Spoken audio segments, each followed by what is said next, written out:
ating bansa ay isa sa mga bansang may pinakamaraming dialekto sa mahigit 7,000 pulo. Meron tayong higit sa 400 iba't ibang dialekto o wikain na ginagamit. Bawat rehiyon ay may sari-sariling wikain o mga wikain. Dahil dito, naging napakahirap ang pagkikipag-ugnayan natin sa isa't isa. Nagkaroon tuloy tayo ng suliranin sa pagkabuklod-buklod at pagkakaisa. Sa 1935, sa Saligang Batas ng Pilipinas, nagtadhana tungkol sa wikang pambansa.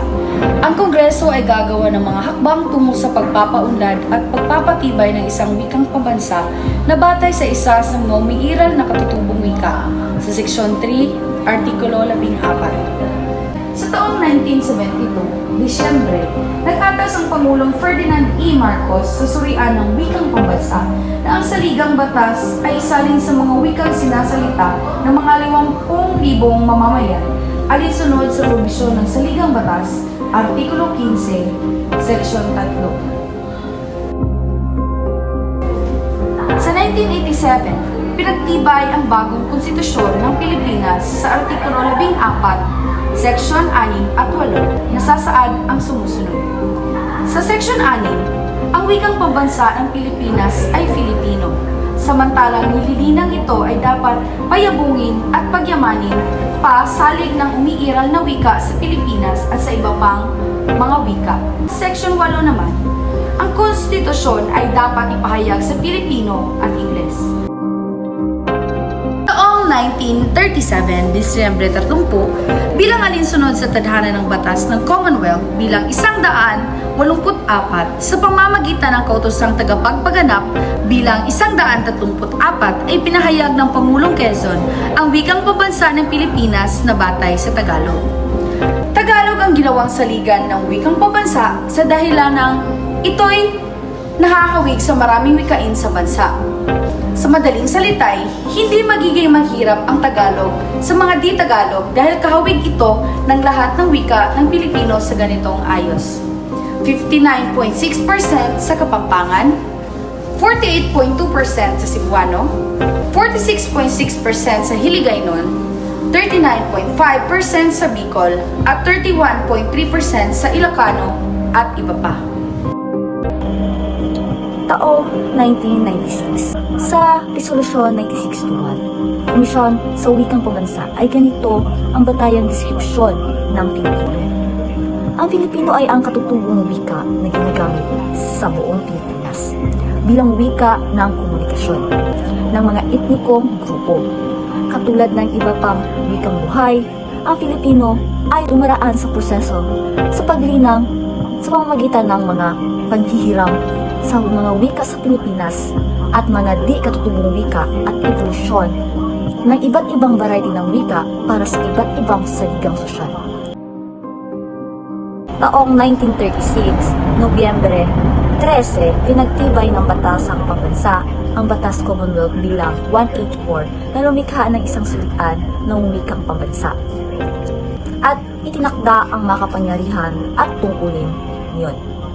Sa taong 1971 naman, Marso 16, nilagdaan ni Pangulong Ferdinand E. Marcos ang kautosang tagapagpaganap bilang 304 na nagpapanuli sa surian ng wikang pambansa at niliwanag ang kanyang mga kapangyarihan at tungkulin sa taong 1987. Artikulo 14, Section 9 ng Konstitusyong 1987 ay ganito ang sinasabi.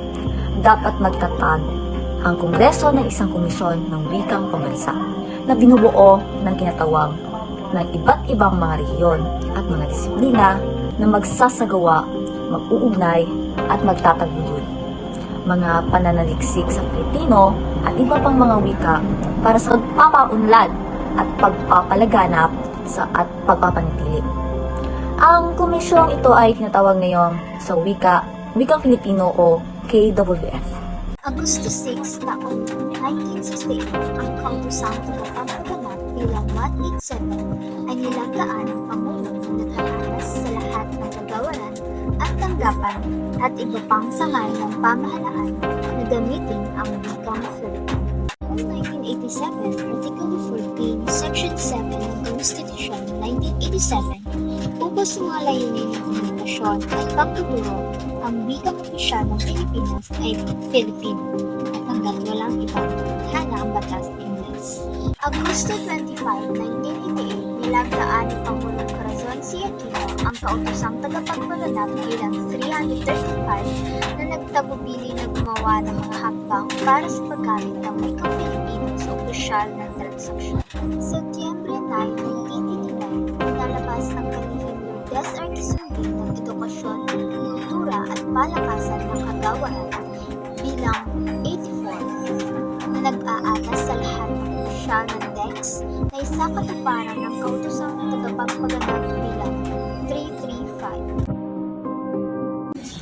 Abril 1, 1940, sa pamamagitan ng kautosang tagapagpaganap bilang 263 ay binigyang kahintulot ang pagpapalimbag ng diksyonaryo at isang gramatika ng wikang pambansa. Abril 12, 1940, pinalabas ni Kalihim George Bacubo ng Pagtuturong Pambayan ang isang kautosang pagkagawaran. Ito'y sinundan ng isang sekular bilang 26 serye 1940 ng Panugot ng Edukasyon. Celedonio Salvador. Ang pagtuturo ng wikang pabansa ng sinimulan muna sa mataas at paaralang normal.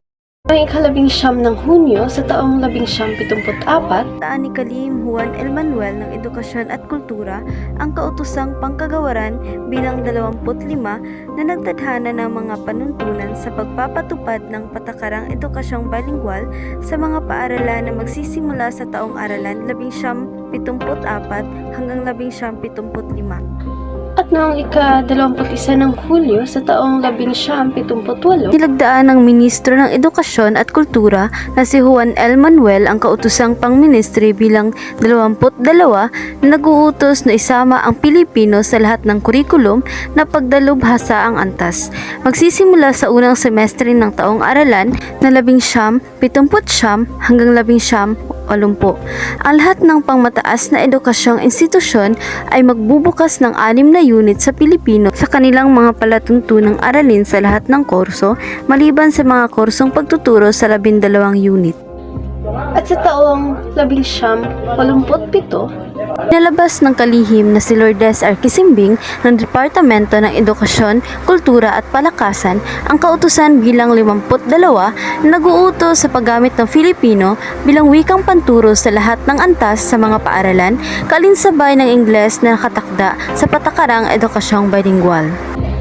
at sa taong 1976, Labas ng Commission on Higher Education ang CHED Memorandum bilang 50 na nagtadhana ng 9 na unit na pangangailangan sa Filipino sa pangkalahatang edukasyon at nagbabago sa deskripsyon at nilalaman ng mga kurso sa Filipino 1, Filipino 2 at Filipino 3. Taong 1986, noong Agosto 12, nilagdaan ni Pangulong Corazon C. Aquino ang proklamasyon bilang 19 na kumilala sa wikang pabansa na gumawa ng napakahalagang papel sa hinugsikang pinasiklab ng kapangyarihang bayan na nagbuklod sa bagong pamahalaan. Taong 1987, sa rekomendasyon ng Lilangan ng Wika sa Pilipinas, ang dating surian ng wikang pambansa na tinatawag na KWF, ngayon ay nilagdaan ng Kalihim Lourdes R. Quezonil ng Departamento ng Edukasyon, Kultura at Palakasan ang kautosang pagkagawaran bilang 81 na nagtatakda ng bagong alpabeto at patnubay sa pagbabaybay ng wikang Filipino. Taong 2001, tungo sa mabilis na estandarsasyon at intelektualisasyon ng wikang Filipino, ipinalabas ng Komisyon ng Wikang Filipino ang 2001 Revisyon ng Ortografiyang Filipino at Patnubay sa Spelling at Wikang Filipino. Taong 2009, pinalabas ng Komisyon ng Wikang Filipino sa pamamagitan ng kanilang sangay ng lingwistika ang gabay sa Ortografiyang Filipino. Tuluyan na ng sinasantabi ang 2001 Revisyong Alpabeto at 1987 Alpabeto. Bagamat anumang tuntunin sa 1987 at 2001 na hindi binago sa 2009, gabay ay mananatiling ipapatupad.